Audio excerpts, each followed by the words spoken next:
Hello and welcome back to Paleocast. My name is Dave Marshall and you're listening to episode 162 on Cerney Wick, an exciting fossil site in England that's currently host to a large-scale excavation. In this interview, we're joined by Sally and Neville Hollingworth, who first discovered the paleontological significance of the site and who are now leading the excavations. They've granted us unprecedented access to the dig, so as it continues over the coming weeks, we'll be able to take you to the site by proxy to experience what it's like to attend such a large-scale excavation, to speak to some of the experts on site, and to see some of the discoveries as and when they're pulled out of the ground. On Paleocast, we normally only ever tell the stories of research that has been completed. But here we have yet another opportunity to see paleontology live in action, where we don't know what will be found or which questions will be raised or answered. Over the coming weeks, we'll be sharing content with you from Cerney Wick, but since we don't know what will be found or when, it's hard to be specific on what this content will contain, what form it will take, or when you'll be able to see it. I think that is really exciting though. So please keep checking back with us for additional content and follow #TuskForce on social media to see what's happening at the site. Additionally, if there are any questions you have about the dig, or if there's anything you want to see whilst we're there, then let us know. Comments, DMs, emails will all be picked up, so please do get in touch. Finally, we'll have a ton of multimedia on our website, including a link to Attenborough's excellent documentary on Cerney Wick, so please check that out, and I hope you enjoy this episode.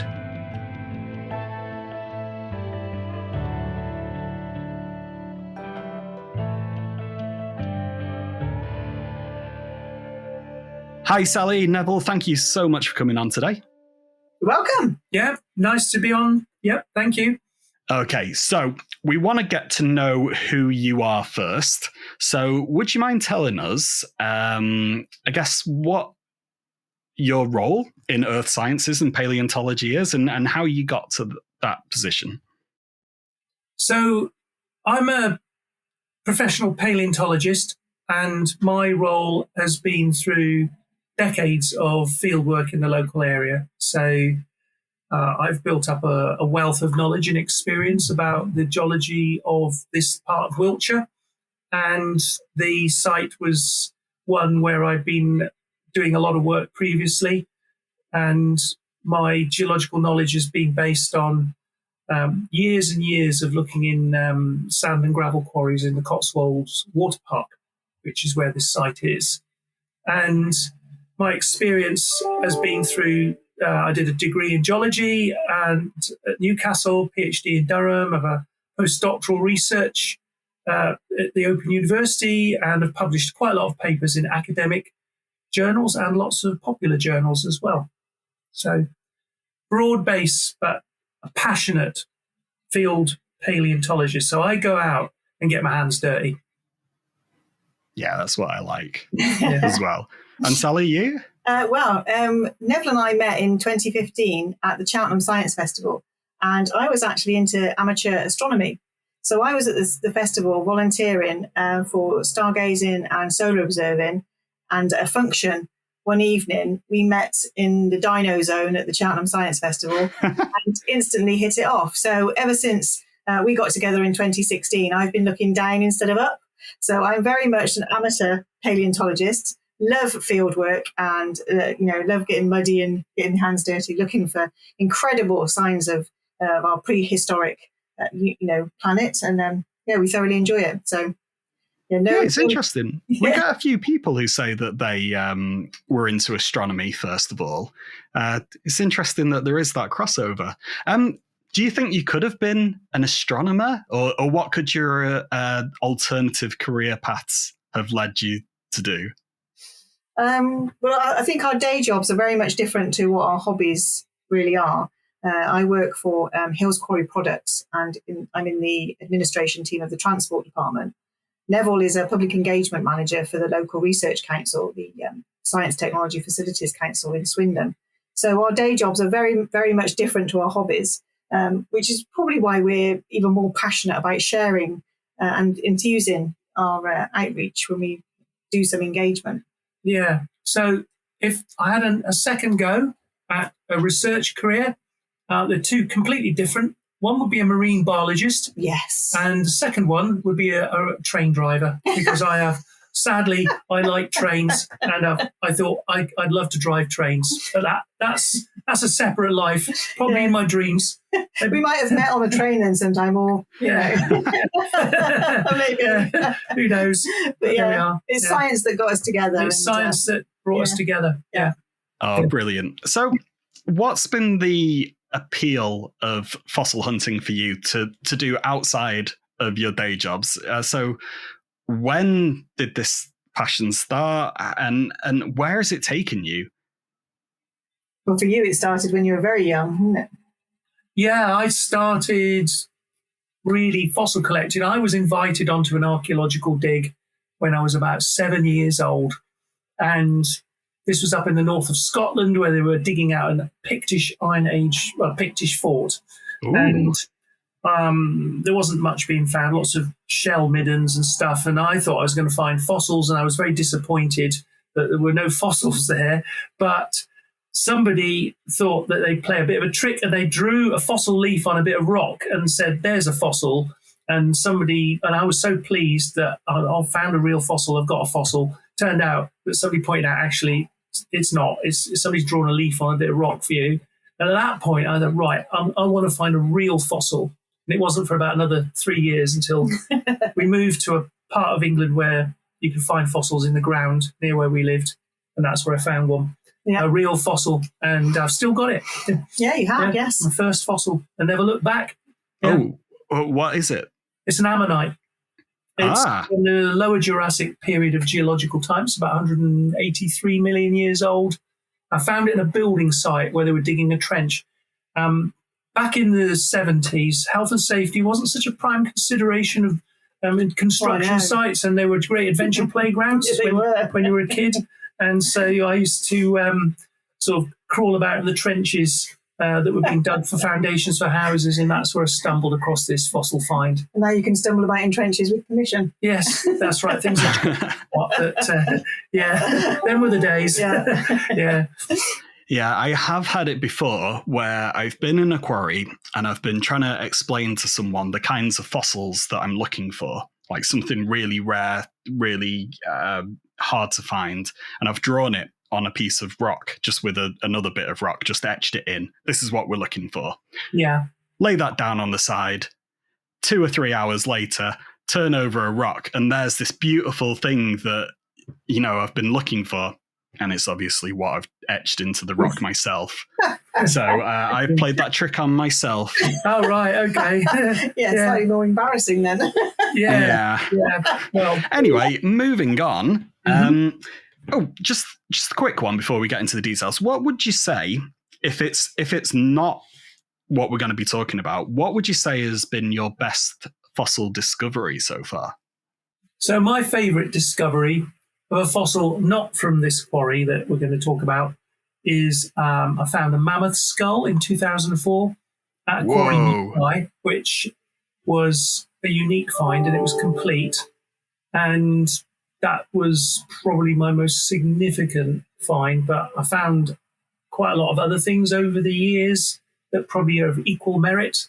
Yeah, I mean, we both found this amazing site in North Wiltshire, where it's called Jurassic Pompeii, where we found all these amazing crinoids, didn't we? And starfish and sea lilies. I've never seen anything as beautiful as these crinoids.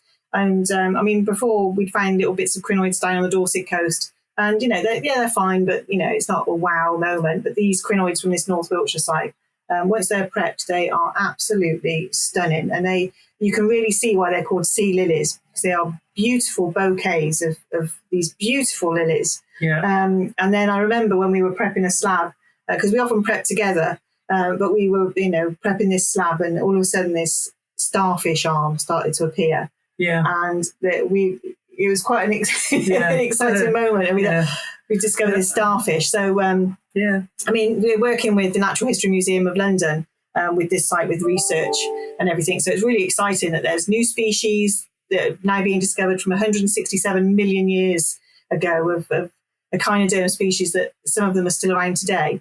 So they've obviously gone through those mass extinction events and they're still surviving today. So there's definitely stories to be told from this site, which then makes the discovery even more incredible. I do really love finding crinoids. For our American listeners, they're kind of got a skeleton-like lifesaver mints, and then polo mints for our UK listeners. I don't know what other kind of ring-shaped mints there are for the rest of the world. But normally I just find the individual little ossicles, but you were getting them like fully articulated. Yes, complete. Yes, yeah. All the components are preserved, like you see some of the spectacular crinoids that come from other parts of the world. So these ones were unique because they've never been described before from this particular horizon and from this particular period of time, 167 million years ago. But the starfish are like they died yesterday. They're perfectly preserved. Yeah. And I tell you what, it's not too late to change the subject of this interview.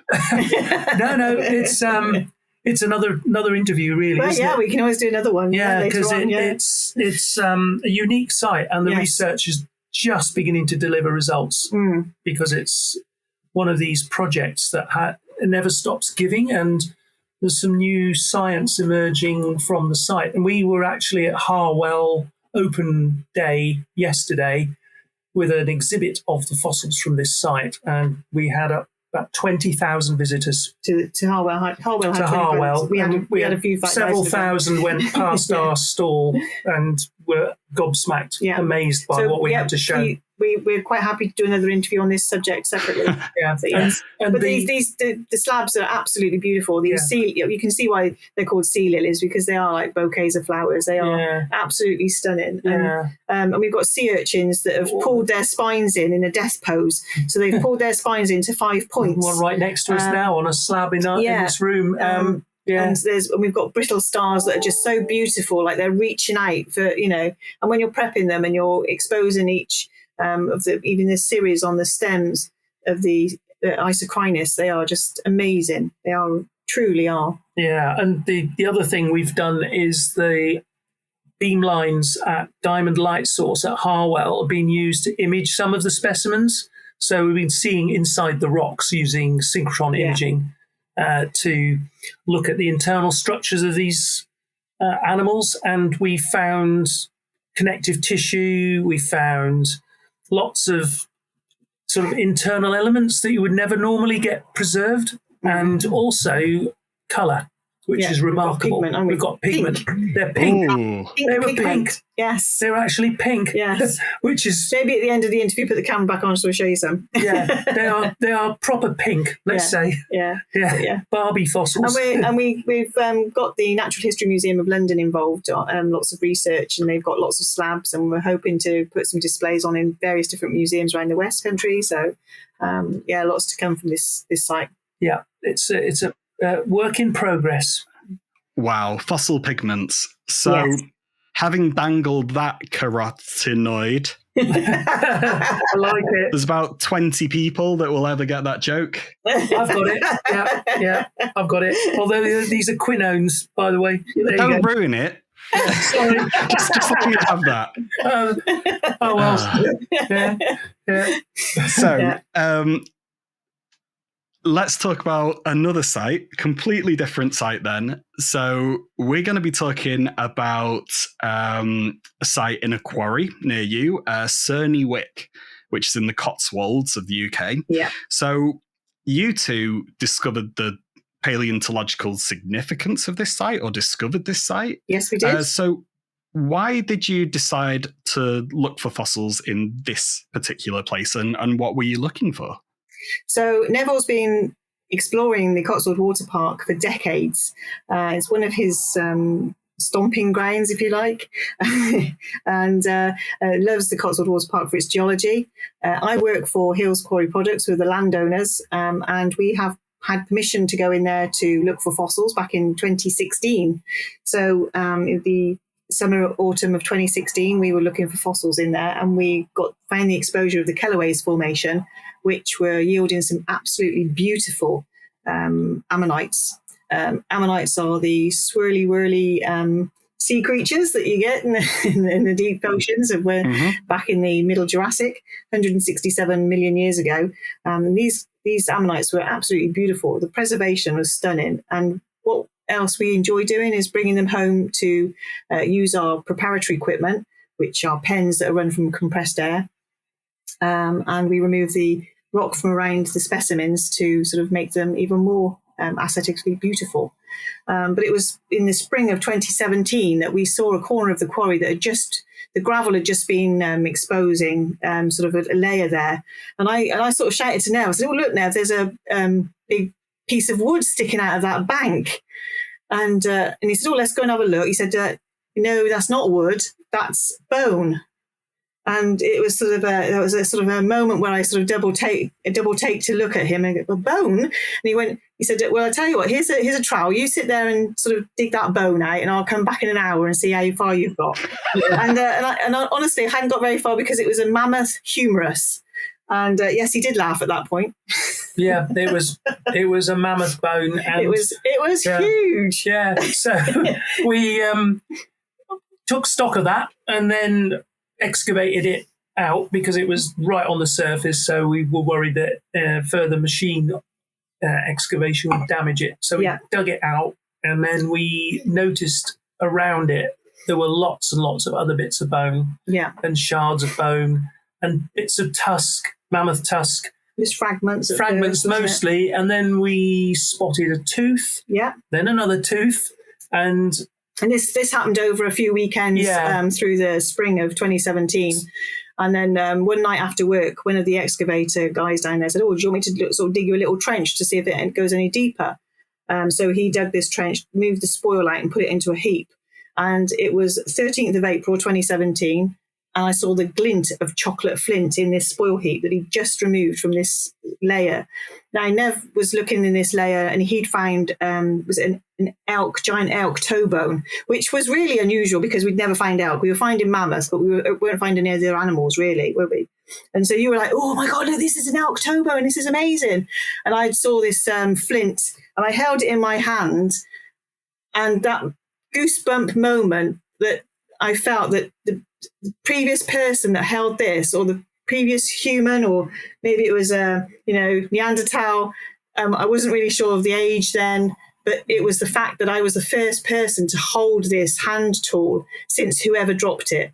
And for me, that still gives me a thrill, a chill down the spine at the moment that you've held something that nobody else has touched since whoever dropped it. And so I sort of shouted to Nev, "Oh, Nev, I think I found something." And he, and he moved over pretty quickly, and there was some floral language. But it was a great discovery. And so we went to the landowners and said, there's definitely a story to be told in this quarry. We found this amazing hand tool in the same layer as all this mammoth material and also the elk bone now.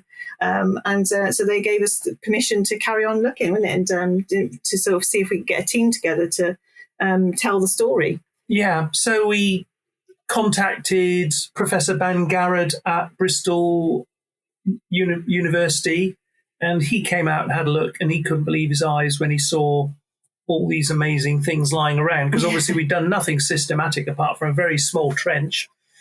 And the sheer abundance of all these mammoth remains indicated that there was something more than just a few scattered bones. So after that, the next step was to get more researchers involved and just to confirm what we were looking at was unique or interesting. And then really that's where the journey started, wasn't it? Yeah. Because Ben Garrett got in touch with colleagues, and then we talked to a couple of organizations about whether they wanted to be involved in possibly getting a dig underway, and that was Dig Ventures. Yeah. And they got some funding and started a preliminary dig, but combined with that, Ben Garrett had been in touch with the broadcast for Windfall Productions, and it was and managed to get David Attenborough interested in the site. So he was invited to be part of the project. He was a young 93-year-old. He's sprightly 93 then. And then, well, he didn't just want to be involved. He really wanted to be involved. He wanted to be there. So he went on site in 2019 and talked about the finds. By then, of course, we had a lot more finds from material dug out by dig ventures. So the story was beginning to unfold then, that we'd actually discovered what we call loosely a mammoth graveyard, but it's not quite like that. It's more where a lot of mammoth bones ended up in I think the river channel. With most of these sort of anything to do with science, I think anybody who's into that sort of side of science, there's always more questions than there are answers. And when you've answered one of the questions, there's another question that comes from. So we've still got lots of questions that need answers from this site. And hopefully this year, this sort of 25-day dig will hopefully reveal some more answers. Okay. Well, I have plenty more questions for you. Although I think that you've answered most of them in that. We've gone from going to the field to look for ammonites, and we've ended up with Attenborough coming down. Like, this has been, wow, quite a story. So I just want to expand the timeline a bit more. So if we're going back to that first day, you're looking for ammonites, you're looking for Jurassic, and you've ended up spotting something that is mammoth. So that's could only be in the last few million years or so. Last 200,000.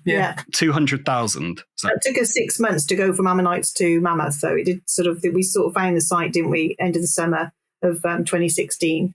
And then it was the spring of 2017 that we found mammoth. So it was it wasn't instant then. It wasn't instant when we found the quarry. No, it was a gradual sort of. Yeah. What it was still a working quarry. It was still a working site. So as they were extracting more sand and gravel from the site and uncovering a wider area at the bottom of the quarry, we started to see an ancient landscape being uncovered, and that ancient landscape was basically a channel of the ancient River Thames.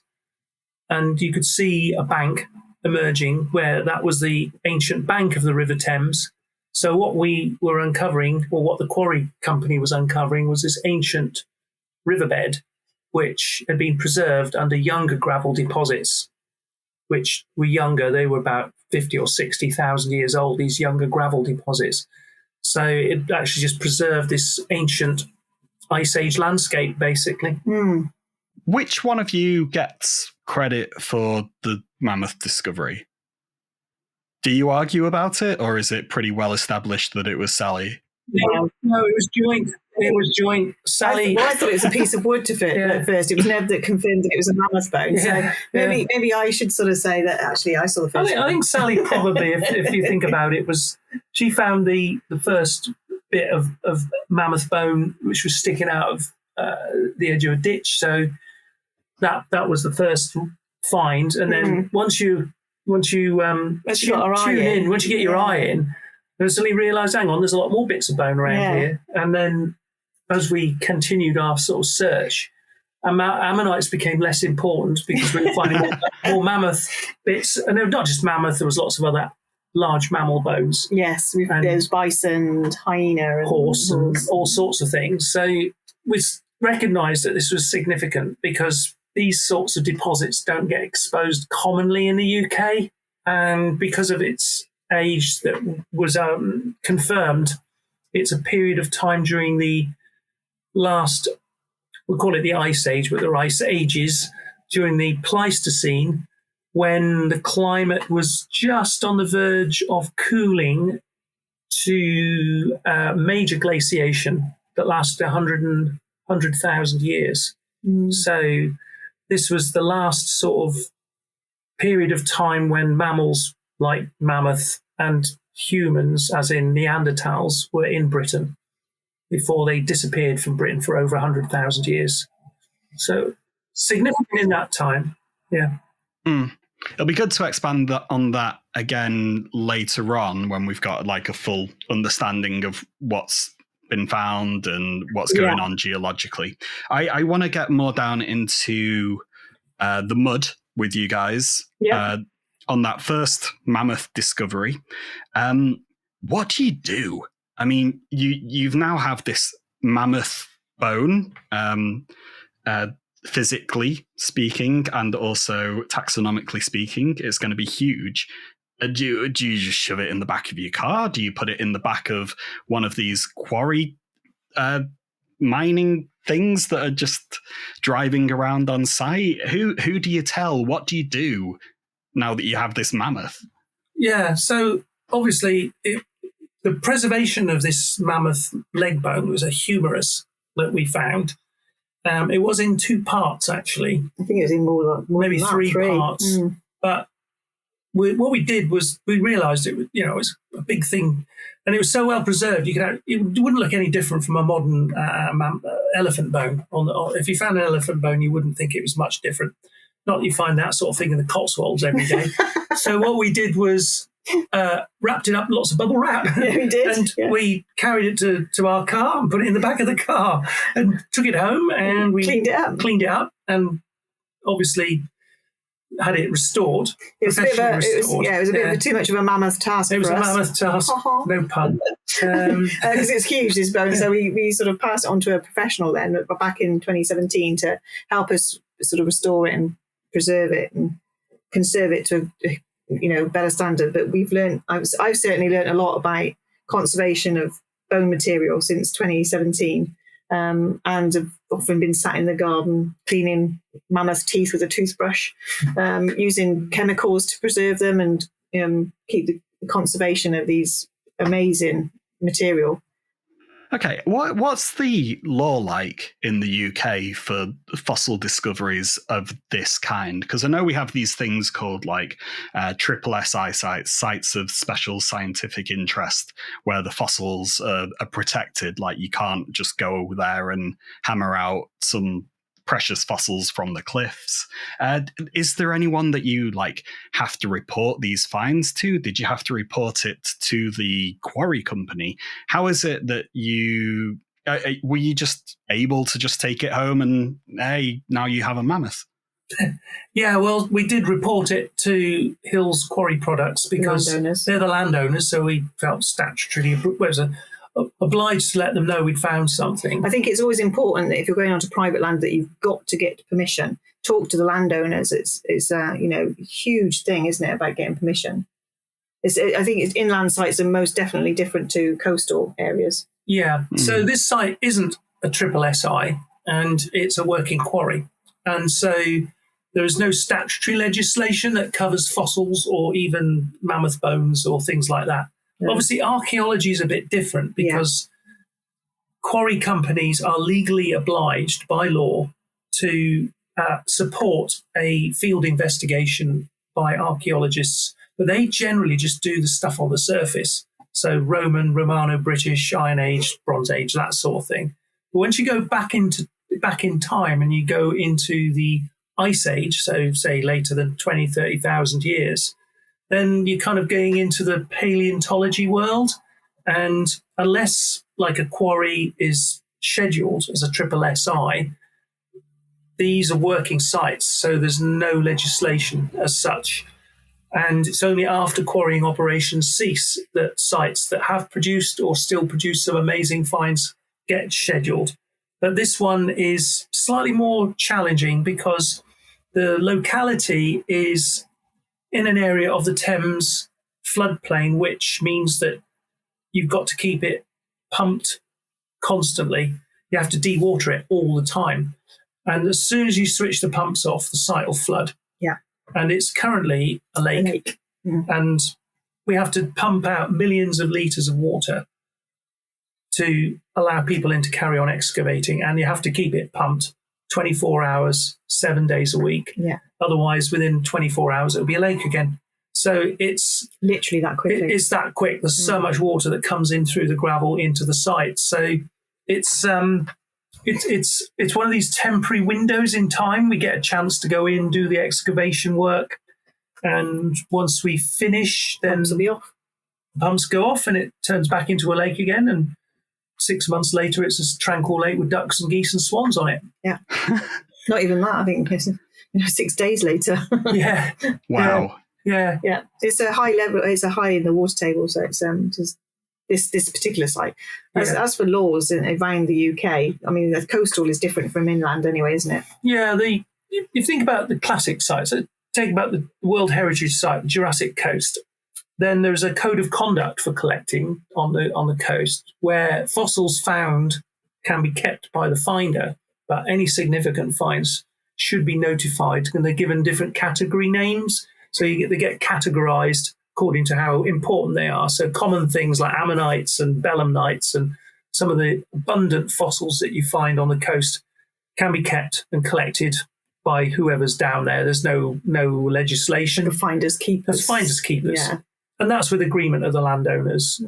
And inland, there are quarries that are what they call sites of special scientific interest. They're covered by statutory law that the fossils in these quarries are unique, and therefore collecting them is not permissible without permission from Natural England or whoever the statutory body that oversees the site.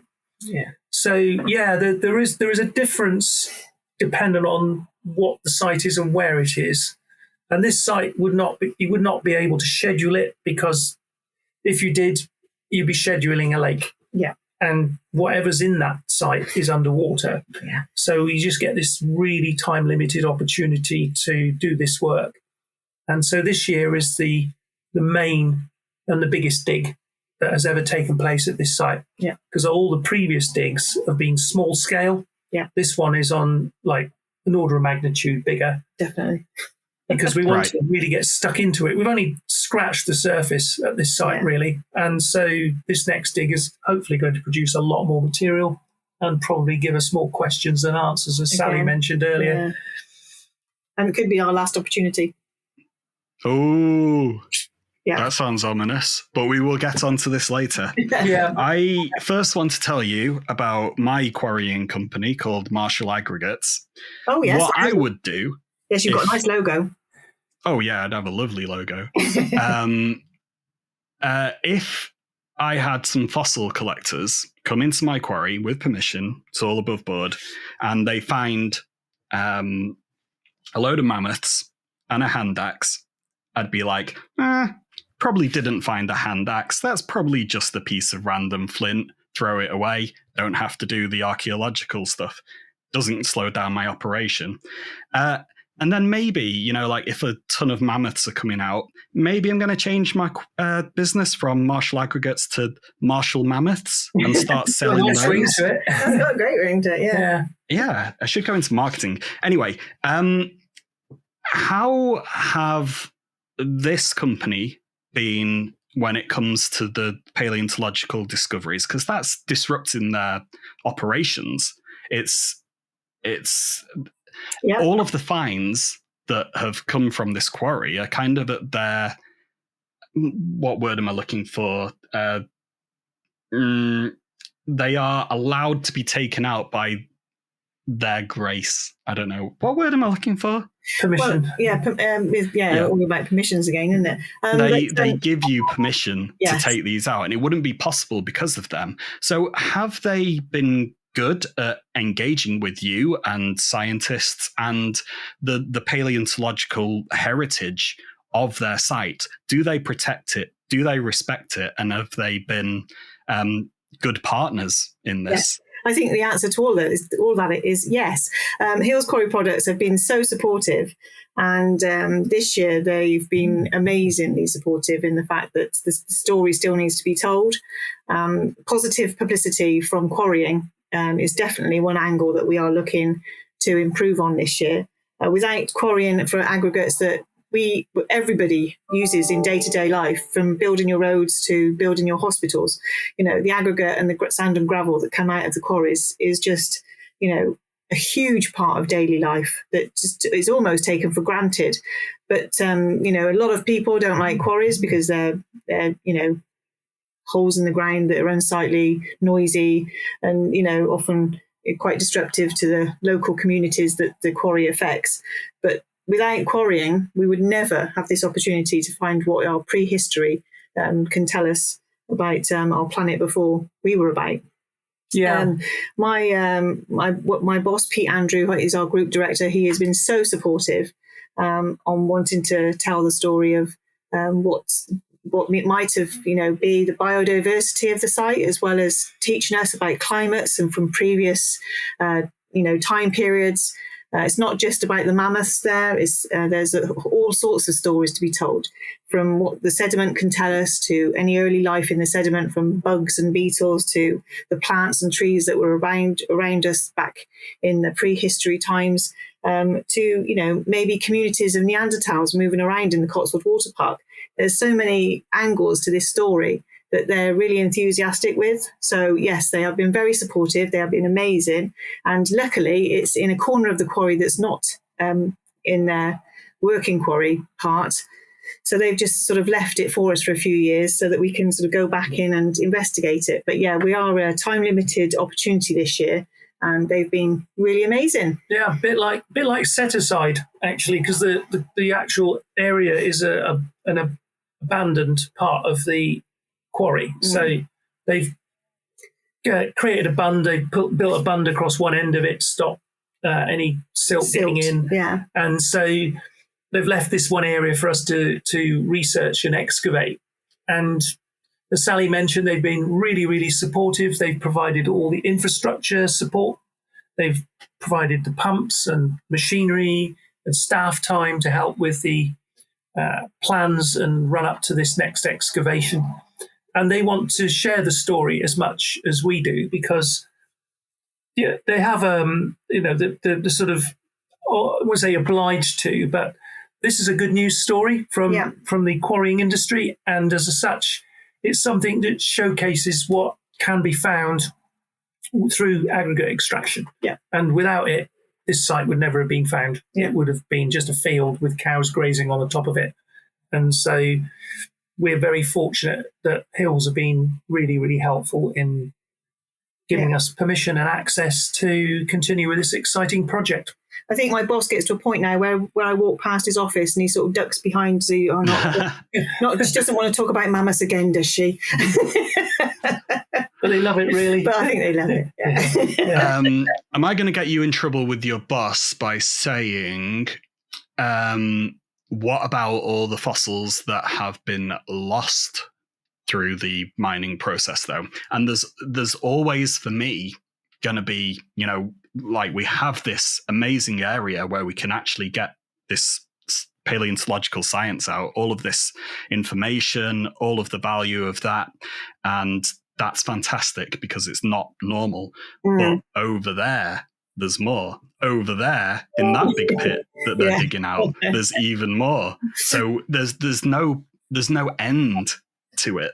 No, that's right. I think this is why this year they're even more excited that we're investigating not just the Ice Age, the Pleistocene channel, but we're also looking at the Jurassic side of the quarry too. So we can this year we can really explore the Kelloways Formation, and we can get some good detailed research from that sort of side of the quarry too. So I think it all tells a story, doesn't it? Yeah, it all adds to the knowledge base, and that's the plus side of this. Yeah. And obviously a few things have gone through the crusher and disappeared forever, but we wouldn't get this opportunity otherwise. Yeah. It would never have been found. And so the fact that it was preserved pretty well intact, because the layers in which these mammoth bones and other mammals have been found is not economically worth extracting because it's got too much silt and clay in it, which renders the machinery almost inoperable, has been to our advantage.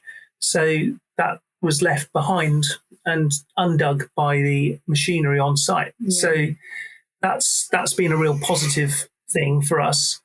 And so because we are going into these sites with their permission, then we kept a watching brief. Yeah. And obviously, if we hadn't found it, it would have disappeared. It would have been buried under tons of silt. Some of it is luck, isn't it? I suppose we were there. It's luck. We were there that day that it had just rained, and it was just exposing that what I thought was a piece of wood, and it was, it's just. I suppose some of it is luck as well as where you know where to look. But yeah. How common is it for you to kind of get this support when you are doing fossil hunting? Well, actually, we're quite surprised at the majority of the time. The landowners are really enthusiastic about what we find, especially when we go back to them and say, "Oh, did you know you've got this on your land, and this can be found?" And they want the story to be told as well. So very supportive landowners. I think very rarely that we get told politely to clear off and no, they're not interested. I would say 99% of the landowners and quarry companies that we've approached have been very cooperative. I won't say cooperative, but welcoming and forthcoming, and have given us unfettered access, really, because. And then we always give them feedback of if we find anything, and sometimes when we don't find anything. So I think it's the communication, isn't it? Yeah, it's explaining what you want to do, and this is to add to the scientific knowledge base and an opportunity to recover and rescue fossils that would otherwise be lost to science. And, for the heritage of this country, then finding all this material just adds to the heritage base, really. So that is one of the arguments, compelling reasons why we do this work, because we feel from our passion and interest that we've got this amazing repository of incredible things underground, and when these are excavated, then the chance to recover them is limited time-wise, but people are always fascinated by our past. Yeah. And this is a window into our Jurassic past as well as our Ice Age past. I remember one farmer when we knocked on his door afterwards and said, "Oh, we find this incredible, Jurassic material, and we find this little fishy, like a little sardine, wasn't it? Jurassic sardine fish." He went, "I don't want a fish, I want a T-Rex." He said, "So come back and find my T-Rex." That changed for mosaic afterwards. Yeah. I went, okay, not likely to find a T-Rex, but you never know, we might do it. But most of the time, we get some good positive feedback, and we, from landowners. Yeah, there's always a variety of responses that you get, and it changes from country to country, because I remember being in the States doing field work and asking for permission to go on people's land, and there was always a lot of suspicion, like, what are you doing? What are you trying to find? What does it mean for me if you do find something? Yeah, and true. In the UK, it's a lot more welcoming and celebrated. When you do find things. And also another thing that I think is really interesting is the relationship between paleontology, the academia side of it, and the commercial mining operations, and whether or not it is a good thing on the whole for the paleontology. And I think this is going to have to be a conversation that we have properly at some time, but there's so many instances of interviews that I've done, and even today I just posted someone's blog post about a commercial mining operation that produced a Lagerstätte in South Africa, and then you've got things like the Soom Shale, which is an Ordovician Lagerstätte from South Africa, which was commercially mined. And it's got all of these amazing fossils. It's how we know what conodonts look like. But then so much of it has just been ground up and is paving the roads, literally leading up to the Soom Shale. You just have to drive over crushed up fossils that would tell us so much about the history of life at that time. So there's such a strange, bittersweet, like, we wouldn't have all of this information if it wasn't for the quarries, but also you lose so much information because of the quarries. It's a checks and balances situation, isn't there? But fortunately, in the UK, and most of the quarry companies that we've ever interacted with are really keen to preserve the heritage that they uncover. And we've found that they're just as interested in doing that almost to the cost of running the business to some extent. And with that, they feel a sort of a sense of public responsibility. That they're excavating. The environment is being, we'll say, destroyed, but there's a hole being dug, and so when you get these opportunities, then it's worth celebrating that there is something really remarkable coming out of the ground and is being preserved for the future. And so, yeah, there is a balance. And when you talk about commercial, you've got the commercial paleontological work that goes on, where you've got people who collect and sell fossils for money. And well, Mary Anning was a commercial paleontologist back in the 19th century. She sold fossils to earn money to live on, really, and that was a source of income. And without those discoveries, then science wouldn't have advanced. So, admittedly, there are different types of commercial operation, and I think today there are people who just want money. They're not interested in the science. It's making money out of a sale, and the context is all lost for a find or whatever, and it's sold on eBay or through auction. But most people we interact with are really interested in the scientific interest and what the fossil represents. Like you mentioned, the conodont animal, and that would never have been found without that discovery in the Soom Shale. And obviously some things get destroyed by quarrying operations. But I think sometimes it's nice that I think what's a nice story for me is the young, naive 10-year-old Neville Hollingworth and finding this first ammonite and wondering what it looked like when it was alive and why was it there, and what did it eat on, and what age was it, and all those questions that you sort of like think of when you find that first ammonite or that first fossil find, and it's sparks some enthusiasm. That's quite nice. That's the nice side of it. Yeah, very true. So, like you say, any kind of extractive industry will kind of destroy something, but in destroying something, you're creating something new. Yeah, and I think you just have to accept that as a fact, really. And when we're working with these companies and landowners especially, we're just lucky that we get an opportunity to find these things. And when we work with the landowners, generally they're very enthusiastic and want to celebrate what they have under their land. Yeah, I totally agree. I really don't have an informed opinion about commercial versus scientific excavations. I see there's two sides to the argument, but definitely agree that the love of paleontology eclipses, like any commercial value that could come out of that. So just a reminder to everyone that we do have a Patreon that you can subscribe to. So please find that and give us all your money. So with the commercial operation that's going on here, do you have a really good understanding of the geology through them? Because obviously this is their business. They know which layers, where to dig, what not to dig. So is it really well constrained in terms of what's happening geologically, like ages, types of rock, different kind of like grain sizes, all of that kind of stuff? Yeah, the quarry company were mainly interested in the asset, which is the river gravels, where obviously they're quarrying that for sand and gravel. And they know the geology, and they have all the geological boreholes and everything, because that's commissioned work.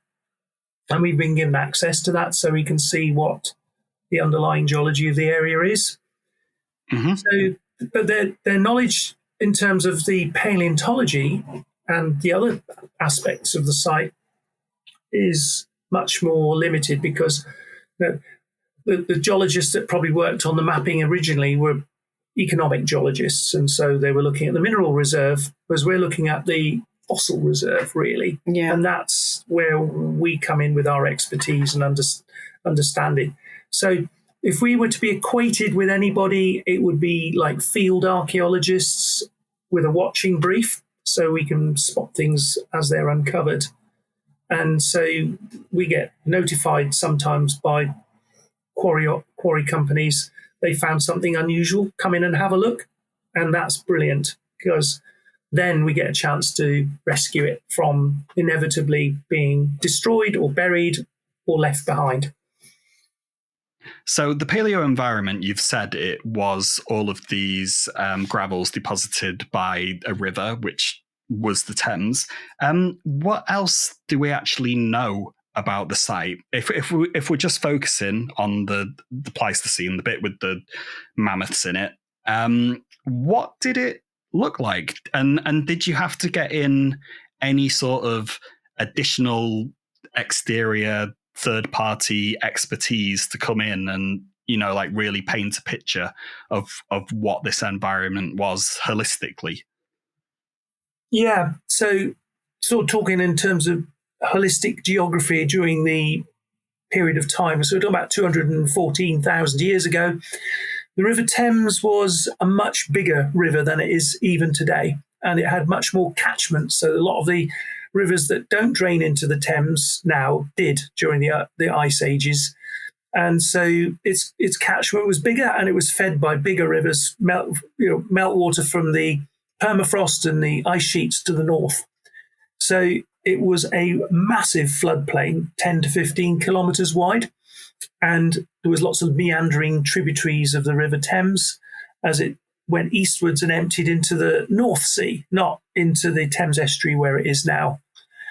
And so in order to paint the picture of what it was like then in terms of the environment and the landscape, yes, we had to call in geoarchaeologists, paleobotanists, and people who have a much better understanding of the flora and the other fauna from the site. So they painted a picture of what the landscape was like and the types of trees and plants that were around at the time, because obviously that's changed over the millennia. And so that landscape, that rich landscape, how it looked like, has been pieced together from all the evidence that's been found in this river channel, this buried ancient river channel of the River Thames. But it was a fast-flowing, clear river, but with shallow bits and wider bits and meandering bends, and there was little oxbow lakes and marshy areas, but it would have been a bit of an obstacle to cross, actually, all those thousands of years ago. Not like the current river, it's a bit more man-made in terms of it's being managed. So it was a natural feature on the landscape, but a much, much bigger river, and probably same sort of type of river, like the Seine and the Ruhr, the bigger rivers in Europe. So it was one of the mega rivers in Northern Europe during the Ice Age. Okay, is there still a lot of the geology that actually isn't known? And when you're going to be doing field work, is an understanding of the geology and the paleo environment just as important as, like the fossils, and even as deep as like the Jurassic? Is that just as important as, like actually conserving mammoth bones to you? Yeah, it is very important. Very important, and because as the sand and gravel extraction has extended, we're getting deeper insights into the sort of detailed geology of the area. And the Upper Thames, where we're talking about, is one area that's not been really explored much and detailed, as the Lower Thames Valley is. And so this just is a bit of a jigsaw that's been added. The piece of a jigsaw that's been added to the bigger picture. But the Jurassic geology is very poorly known in this area, and so whatever exposures there are in the base of these working gravel quarries always provides new information, and just another piece of the jigsaw is added, and it's building up this much, much bigger picture. of what we're finding at this site. So, yeah, it's like a big detective story, isn't it? Just before we get into the fossils, I just wanted to ask, are you still scientifically in control of the excavation of the site? So like if you're finding all of these fossils and you know, we'd have mammoth experts nearby at the Museum of Natural History in London, or we'd have the government responsible for whatever. So like the British Geological Survey could potentially get involved. But it seems like you two are still at the academic leads of this project.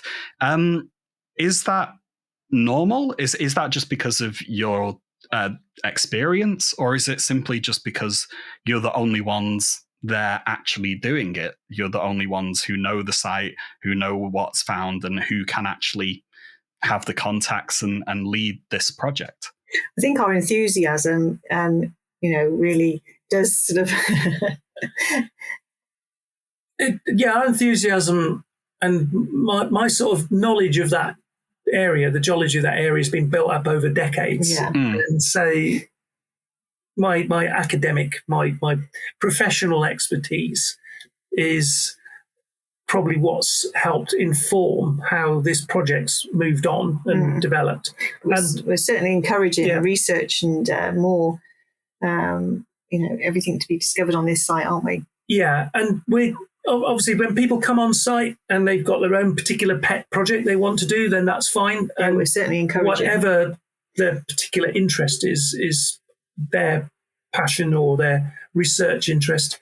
They can do what they want and they can publish what they want. The intellectual property rights of the site are shared between everybody. There's no one sort of oversight as to what the there's so much publication to learn, should be. There's so much to learn and so many things to do that you can never really want to control all of it. But what we're talking about now is possibly writing a sort of volume, like a memoir of the site. We're going to publish a thematic volume, hopefully, covering all aspects of the site, where everyone can contribute to it. Yeah, a collaborative publication that celebrates all of the excitement, the finds, the narrative, the academic stuff that has come out from the site, and in a single source sort of publication, so people can find it in one place. But there will be people who will publish in peer-reviewed journals in other areas, but we think there's certainly scope for a kind of single volume about the site. Not like quite a coffee table book, but something that captures all of the different things that have come from all the work that's been going on. Yeah. Awesome. Right. So we've discovered the site. We've looked at who owns it. We've looked at the quarrying operations. We've collaborated with people. We've understood the geology. Fossils. It's fossil time. It is time to see what kinds of things that you are actually pulling out of there. So, starting with the mammoths, because that's the headline discovery. I think there it's the biggest one. It's the most impressive. But as you said before, you've already found the mammoth skulls somewhere else.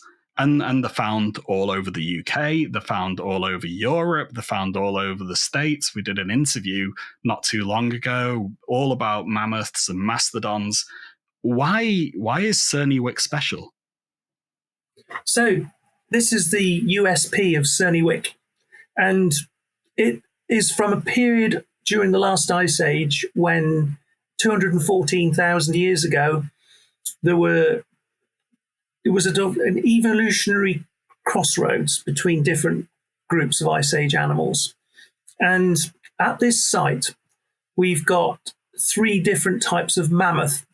And we've not just got we think woolly mammoth, although woolly mammoths didn't appear in Britain until a bit later in the Ice Age. So if these are woolly mammoths at this site, it's the first record of woolly mammoths in Britain. Secondly, we've got steppe mammoth, which originated in Asia and spread across Europe. and they possibly interbred and intermingled with woolly mammoth. And we've also got what we think are the smallest mammoths in Britain, and that is fully mature small mammoths, which again is new because they're only been found on other island sites, but Mediterranean islands or in the far north of Siberia on Wrangel Island, where the conditions were really grim and they would get dwarf mammoth or small mammoths. And these mammoths were very small too at the site. So we've got 3 different types of mammoth. But the preservation of these specimens is amazing. The incredible detail and the fact that we've probably got possible collagen and potential DNA from these finds. And they come from a period of time which is not well represented in other parts of the world. Okay. Potential DNA, that is quite a big one. Yep. Yeah. Yes, we're working with the Natural History Museum of London on that one. Yeah. All right. Well, maybe we should keep that one under our hats. Yeah. Yep. Okay. Yeah, we'll do. Ah, that's exciting, though.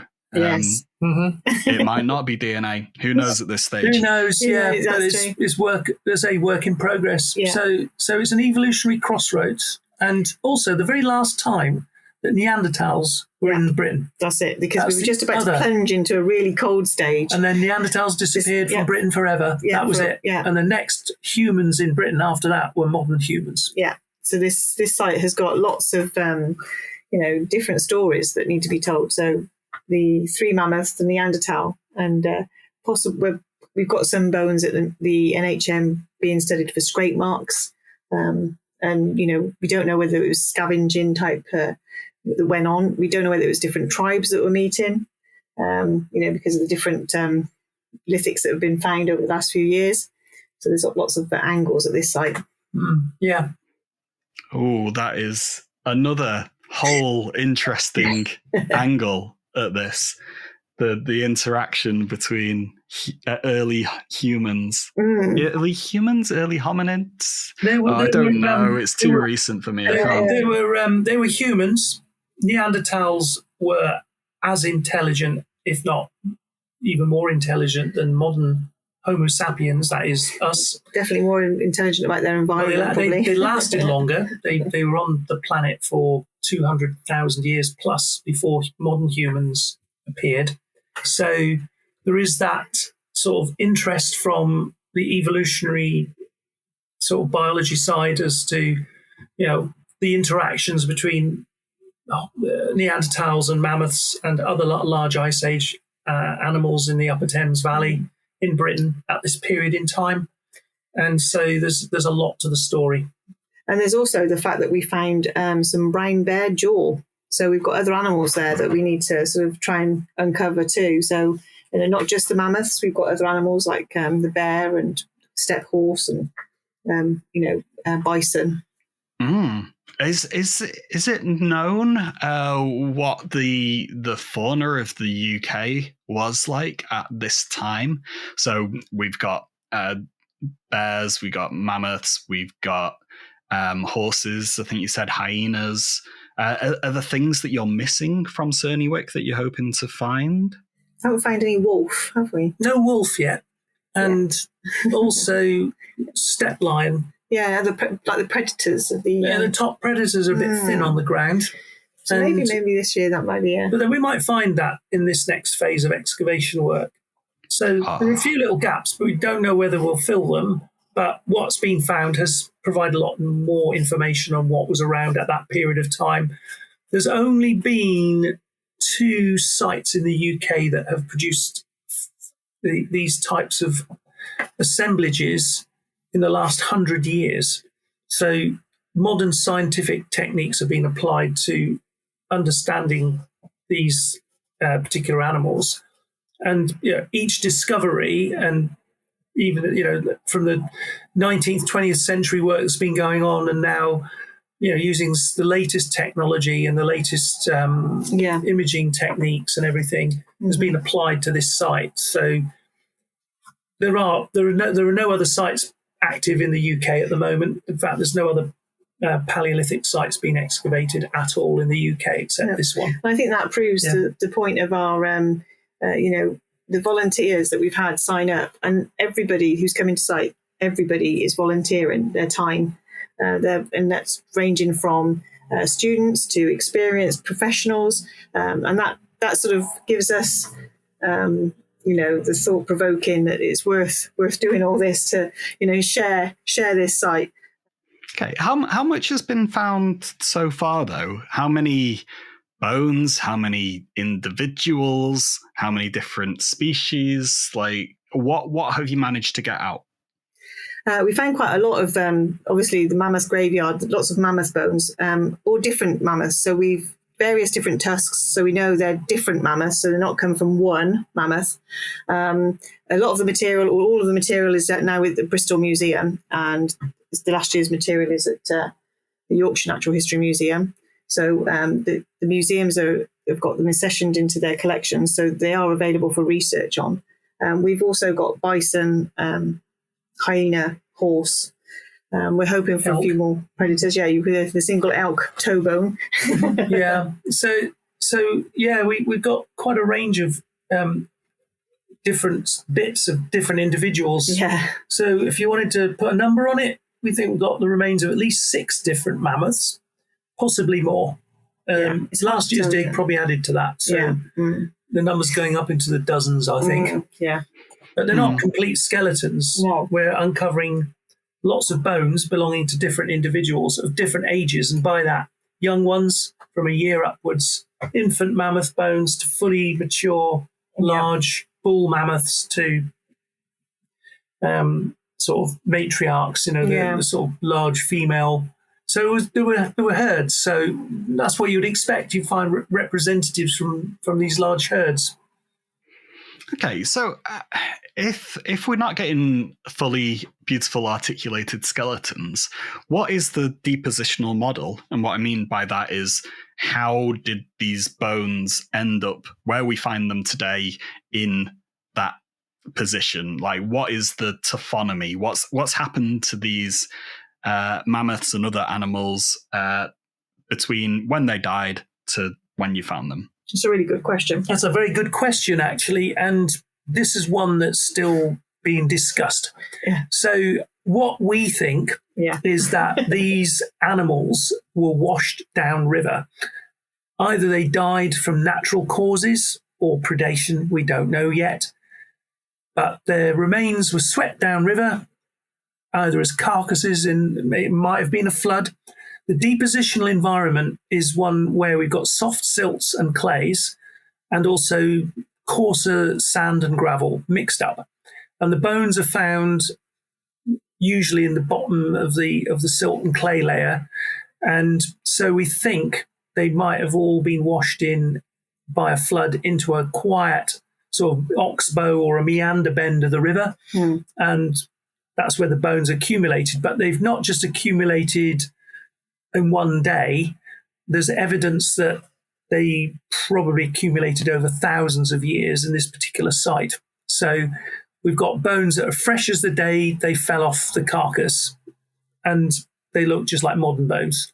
We've got some bones and ribs that have been trampled and broken whilst they were on the surface, so something stepped on them, and others that show lots of evidence of being gnawed and cracked. So it could have been a site where scavengers and predators converged on these rotting carcasses of these large quadrupeds, the mammoths and other animals that were washed into, like carcasses that get caught in floods, they get washed up somewhere and they'll get eaten by something. And that's probably what attracted the Neanderthals, which were been in small family groups, and they probably saw, or heard or smelled that there was something nearby. This is our theory anyway. And so, a nice big mammoth carcass that's sort of relatively fresh is worthy of being scavenged and getting meat off it and eating that for a few days or whatever. And then, maybe moving on, that the remains of these animals were left and sank into the soft silts and muds in this part of the river. And maybe when the river dropped in the summer months and the water levels went down a bit.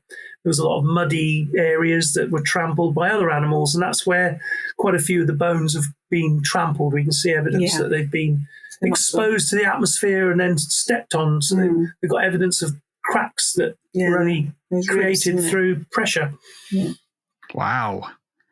It sounds like a huge, big mystery. I wish I had a better word for that.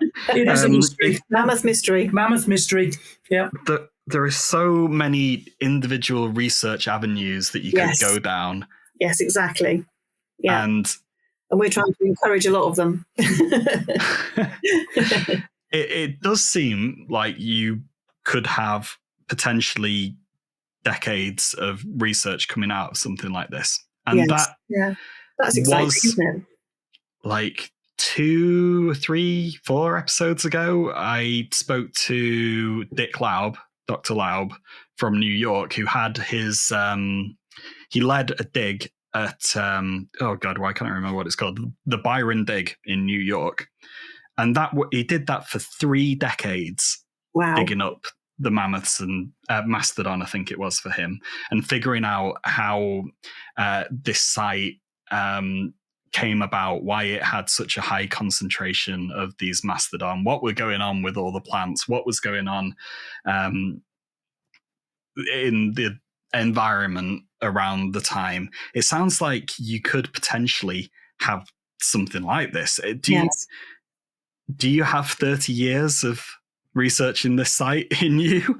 Well, not me. I think I'll be gone by then. But we can certainly pass the baton on, though. Yeah, pass the baton on to younger researchers that have got a bit of longevity left in them, and they'll be able to carry on doing that work. So don't mind that at all. There's decades of research yet to happen, and that's why all these specimens and the material from the site will be made available for future research. I think that's what's good about the number of volunteers that we've got. We've got all sorts of people who want to look at all sorts of parts of the quarry. Yeah. So from the small sediment stuff and the sieving to the fine stuff to the mammoths and why and they were there and why they died there, and so all the questions in between, like you say, or the biodiversity or the biology, the sedimentology of it all. Even studying the sediment DNA and what fauna and flora was there at the time. I think that's exciting as well, that we've got people who want to do parts of every part of the quarry. Yeah. So in a way, we're inspiring the next generation of paleontologists and geoarchaeologists and archaeologists and that sort of thing. As long as it's not too muddy that it puts them off. Yeah. So, and also people may not want to do it after they've had 2 weeks in a muddy quarry. But yeah, it's that side of it, really. It's the excitement of knowing you're passing knowledge on to, I would say, the next generation. Yeah. That's true. Yeah. So it was nice seeing, getting a retrospective from Dick about his 3 decades. But this is going to be your second organised dig? Yeah, that you're going to be doing? Yeah, the second dig with, we've actually had 3 digs, really. Yeah. So Dig Ventures did the initial dig in 2019. Yeah. And that was just preliminary site investigation. Then 2021 was 2021 they went back in and did a little bit more work, but that was quite limited because the time was short for further excavation work. Then in 2023 we had another dig, again a 2-week short-term sort of proof of concept to go back in and see whether there was really more mammoth there, and that proved conclusively that the site needed further work. So this year, 2024, is the big dig, because this is the one where we're going to do a much, much bigger excavation, and it's an order of magnitude bigger than before. I think we've got 180 volunteers 180 registered. People on site. Throughout the 25 days. Not all on one day, thankfully. Yeah. Yeah. So it's a much bigger excavation. Yeah. Right. So, yes, the first mega dig. What is that like to organise? Who have you got involved? What have been the challenges? What on earth? Like, do you wake up in the morning and just like, yes, we've got to figure out where to get all the tent pegs from because the last tent peg provider can only give 30% of what we need, and we need to find someone to get all the geological hammers. And yes, all those and more. So I keep a notepad by my bed now, and it seems to be at 3:00 in the morning I'll wake up and think of something random, and I've got to write it down. But yeah, I've since March I've been eat, sleep, breathe mammoth. And I call it mammoth Tourette's. So I'll randomly think of a word, and I've got to write this word down because I've got to investigate that word. Like, it can be anything from, oh my God, we need more sponges. Let me write this down because I think I need to go. It's I am pretty obsessed about it now. But wow. Now it's getting closer. There's the all the kits sorted, the infrastructure is all planned. We've got teams planned and people planned, team leaders. We've got some basic catering planned. So, yeah, it's less than 2 weeks away, and now it's getting exciting, as well as a little bit nervous. It's becoming more real now. Yes. Yeah, and we've the only thing we can't plan for is the weather. No, and I'm not even thinking about that. I know you're getting obsessed. I'm obsessed with the Met Office weather forecast, long-range forecast. He is absolutely obsessed. I dissect it literally every day, thinking, right, what's it going to be like in 2 weeks? Are we going to get rain? No, is it going to be sunny? I can't think of it like that. Yeah. All I can do is provide a marquee in case we get wet. But in case it's too hot, we've got pop-up gazebos and lots of water to drink. Yeah. So, I can't think of the weather. I keep referring back to this Byron dig, and because it's obviously so closely related, and it's 3 decades later down the line from where you are at the moment. In that dig, there were relationships, there were marriages, there were deaths, there was the creation of a community around the dig. Yeah. Volunteers came back year on year, and they say about how important it was for them as individuals. And if this keeps going, and it seems like you've done a few years now, there is a big impact that you would have on the lives of the volunteers, the return volunteers. So have you thought about that aspect, or are you just concentrating on what's going on in the ground? I think gosh, that's a really deep question. Yeah, I was that question wasn't planned, that wasn't scripted, that just came off the top of my head. Really nice question. It's a good question. Yeah, I think I'm quite humbled in the fact that this could be that big a deal, but well, we've inspired people to follow paleontology as a course in their lives. We've inspired people who want to study geology at university and paleontology. We've also even had romances developed. We did have a romance last year, yes. Oh, you're way ahead of me. Yeah. There was a blossoming romance that flowered. Yeah. We've got people returning from last year back this year, so they must have enjoyed it to come back. So, we've got lots of volunteers who are excited to be coming back. So, and sharing their enthusiasm for how much mud there was last year. Has it changed people's lives fundamentally? I think the answer to that is probably in some cases where people have. I think I've certainly been obsessed about it the last 4 months anyway. Yeah. Certainly changed our lives. Wow. Yeah. Gosh. So there I am thinking it's going to take 30 years to do that, and you've done it in like 2 or something. Right. Yes, thankfully. Yeah. Brilliant. Yes. Well, let's keep it that way. Yes, please. It didn't happen on site, so that's excellent. Good. Yeah. Good. Right. So, speaking about preventing deaths on site, what are some of the challenges? So, obviously, you've spoken about the water before. We've got the weather. We've got transport in and out of the site. You've got sanitation, all of that kind of stuff. Yes. The quarry owners are allowing us to camp on site. So that's an instant security tick in the box, because there's going to be people there all the way through from beginning to end. So security-wise, the site is definitely got that tick in the box there. But it is a green field, so we've got to provide generator so we can all charge our phones, because I think we'd be lost without them now. The local cafe is lending us their internet kits. That's even great. Starlink. So we've got we've got chemical toilets, unfortunately. So, so we've got no water. So we're having to do water runs. But yeah, there are definitely challenges. Health and safety challenges. We're trying to cover everything from thinking of every single thing that we can think of for risk assessments, and personal protective equipment that is mandatory for the site, which is individuals' responsibility. We want it to be a fun few weeks, don't we? Yeah, we want people to enjoy themselves, but being in a site that's exposed, there's no natural cover, so obviously things like sunburn, dehydration, all that sort of thing. Yeah.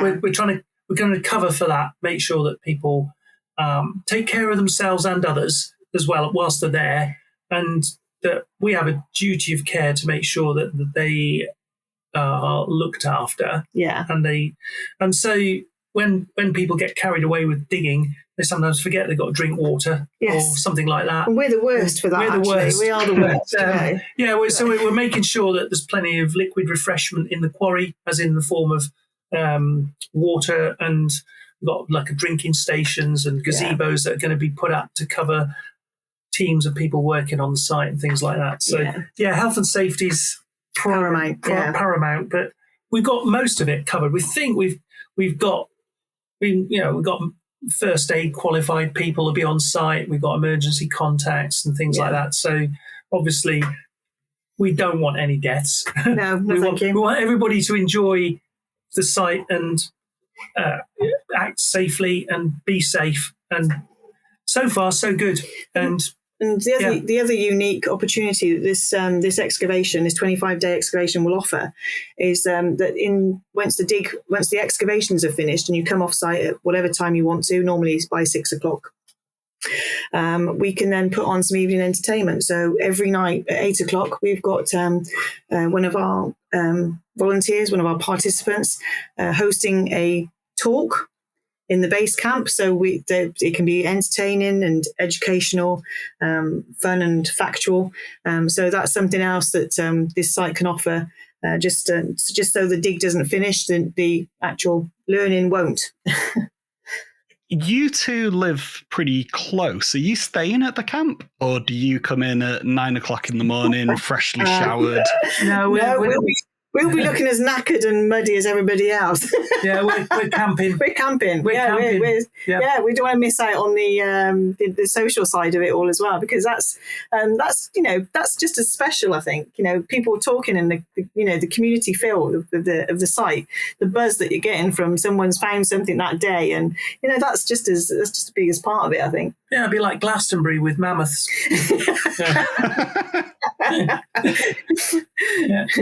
Almost as many people, it sounds. So. Pro rata.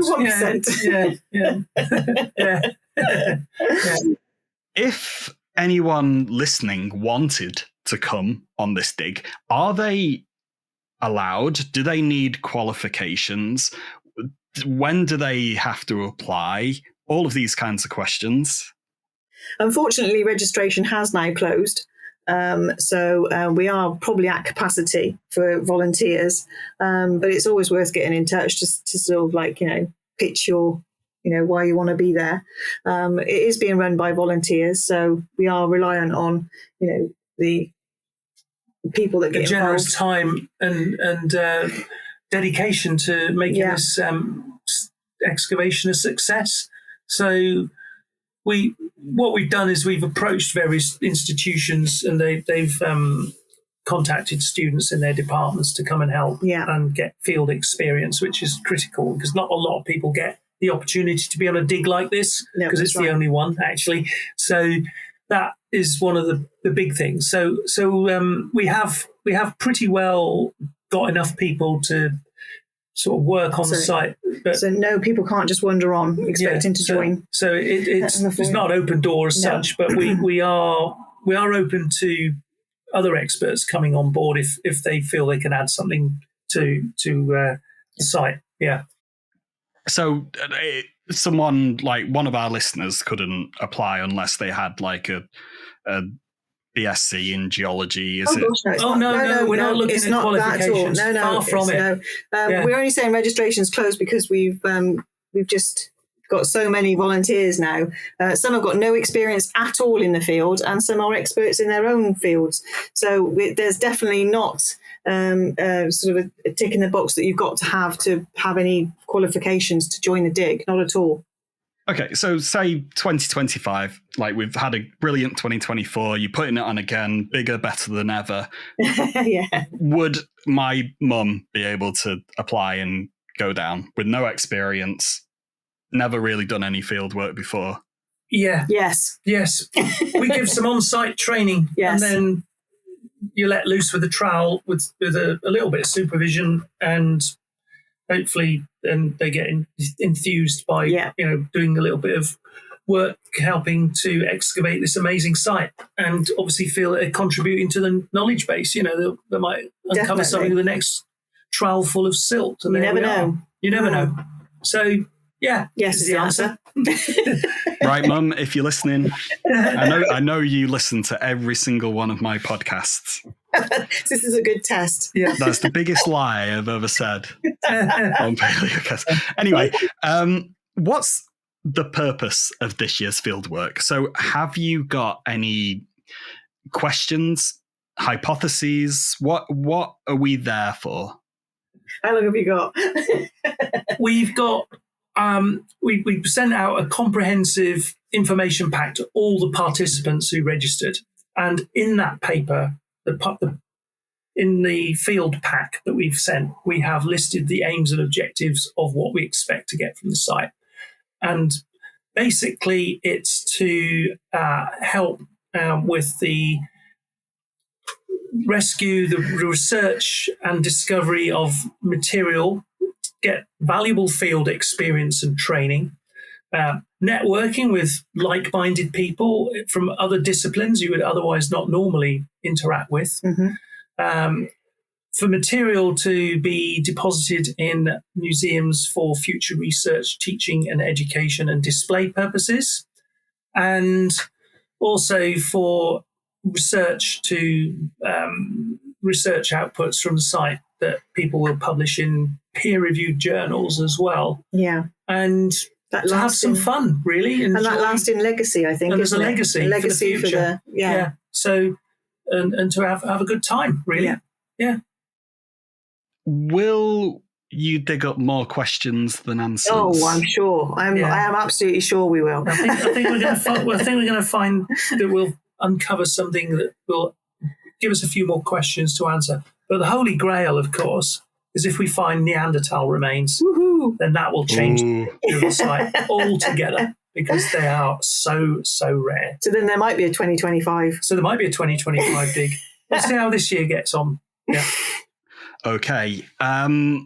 Would you accept podcast hosts on the dig? Yeah, I think so. Yeah. I see why not. Why not? All right. Am I allowed to come then? Well, you're signed up, aren't you? You're signed up. I am signed up, yeah. Well, the answer is a yes.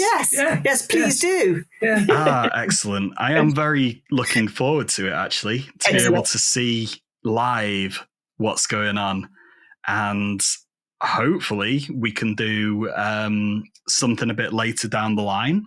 Yeah. Maybe we'll have found something. Maybe we've got new questions. Yeah, and you never know. You might do that trowel stroke that does find something. You might be the one who finds something. I mean, the thing is, you by all means, obviously, there's so many people on site. Just talk to them, interview them, communicate with them. They're all I think you'll find there's a lot of enthusiasm. Yeah. Excellent. All right. Well, I will get all of my kit together, and I will see you in a big dirty hole soon. Paleocast was brought to you by Dave Marshall, with Liz Martin Silverstone, Tom Fletcher, Nick Lupshire, Emily Keeble, and Sophie Pollard. Music was composed by Patrick Kendall Smith.